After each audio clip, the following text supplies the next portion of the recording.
Hey guys, let's get more news from Steelers, but first don't forget to subscribe to the channel and leave your like. Steelers WR George Pickens defends sideline frustrations. Pittsburgh Steelers wide receiver George Pickens has been the highlight of many headlines and hot takes over the last several weeks as his frustrations boil over during the team's two-game losing streak. When asked about it during his weekly press conference, head coach Mike Tomlin said Pickens' outbursts on the sideline during games are a problem and one they're working to switch into a solution. It's a problem because it's not solution-oriented, Tomlin said. We're all frustrated, but we have to manage our frustration in a professional and mature way, and when it's not done that way, it's not necessarily pushing us towards solutions. Pickens was asked about the situation and how he's being perceived and turned the question back to those listening, asking how they'd want him to react. It ain't really fun losing. I don't really know what reaction you guys would expect, Pickens said. If you lose at a video game. If you lose at anything you participate in, you are going to be mad. That's the biggest component of it. I just want to win. Pretty simple, he added. Pickens clarified that his frustrations over the last two games aren't about getting more touches but rather the team simply losing. We lost 2 games back-to-back to 2-10 teams, he said. As for moving past it, Pickens said he had a good week of practice and feels ready to try to turn the Steelers' losing ways around. Currently holding the 6th seed in the AFC, Pittsburgh is still very much so in the playoff race, with an important game against the Indianapolis Colts on the horizon. Me personally, I'm in a good space, Pickens said. I want to play well. I want to get a victory. I'm not in other guys' heads, but I hope they are feeling the same way. Make sure you bookmark all Steelers for the latest news, exclusive interviews, film breakdowns, and so much more. Patrick Peterson, Pittsburgh, and playoffs, we still have control of our own destiny. After the Pittsburgh Steelers lost back-to-back games to teams that had been 8 games under .500, it was completely excusable for fans to feel like the sky was falling on the Steelers' season.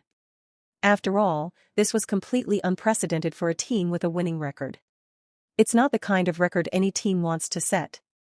However, the standings currently say that all hope is not lost for the Steelers. Despite the 2 losses, they are 7-6 and currently hold the 6th seed in the AFC playoff standings. So when CB Patrick Peterson addressed the media on Thursday, he shared his view on the season, per video provided by the Steelers. The biggest thing is we just have to handle what we can control, V. Peterson said. And that's lining up and winning the ball games that we have left on our schedule. That's the beauty of this. We're not having to wait and see what other teams have to do yet. We still have control of our own destiny.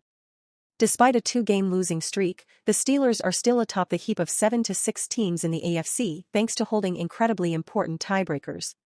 While the tiebreakers are great, the bottleneck of teams leaves little margin for error, and Peterson is well aware of that fact. At this stage of our season, every game is a must-win, Peterson said.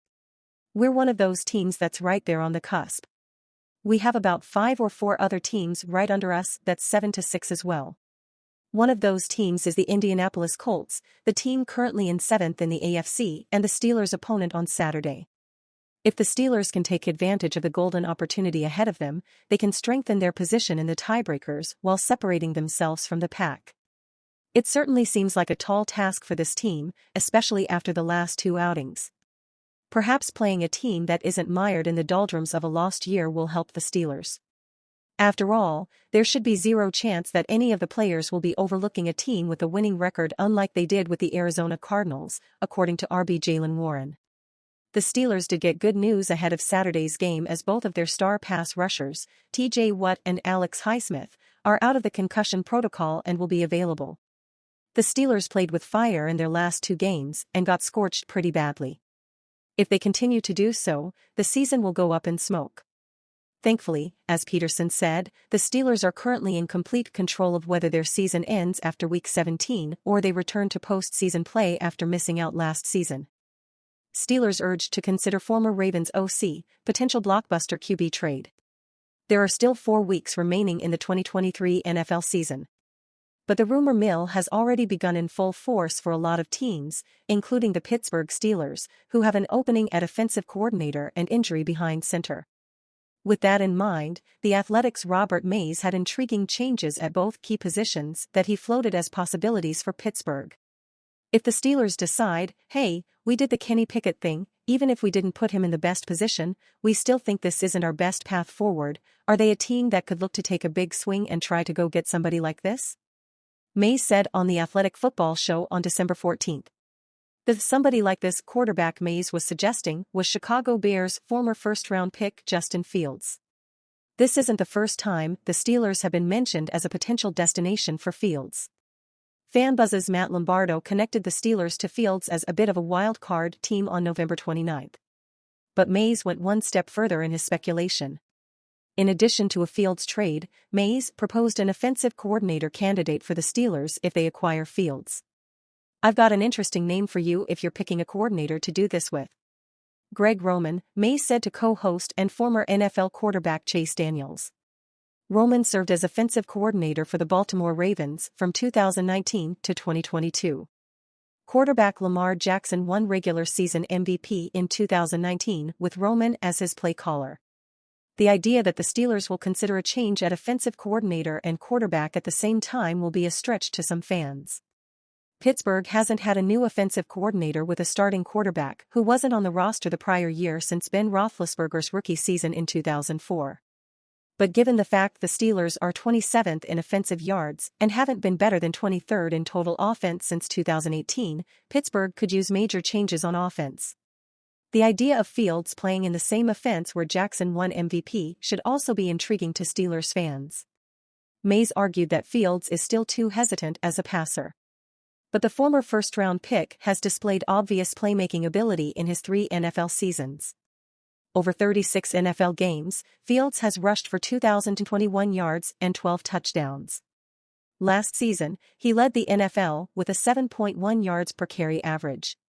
Jackson had 1,206 rushing yards, with a league-high 6.9 yards per rush average, and 7 rushing touchdowns in 2019 with Roman as his play caller. Jackson also passed for an NFL-leading 36 touchdowns in 2019. In 36 games, Fields has 37 touchdown passes and 27 interceptions. He has completed 60.9% of his passes and averaged 7 yards per attempt.